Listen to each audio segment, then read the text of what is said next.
Con phím Daryl này thì thường nó sẽ có cái nút cách, có cái thanh ở nút cách, thì nhiều người nghĩ là nó sẽ không thể nào lắp được những cái keycard này. Thì mình sẽ sửa cái thanh này, mình sẽ làm. Thực ra là bọn này hình như bọn nó update để cho mà nút cách nó có thể thay đổi được.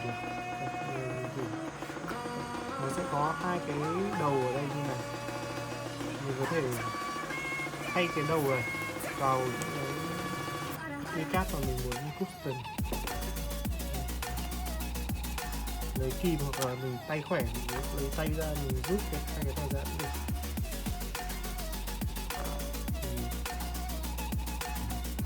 Sau đấy mình lắp, mình để ý nhá, cái phần nhỏ này thì để ở dưới, mình móc nó vào đây, tương tự với bên này.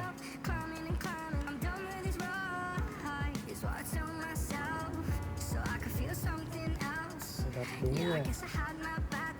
Đấy, đúng rồi cái điểm của nó. Sau mình lấy cái keycard mới rồi. Đấy, thế là ok rồi, nó sẽ không bị bập bênh ở hai bên nhé, y như là một cái nút bình thường, không hề bị bập bênh ở hai bên.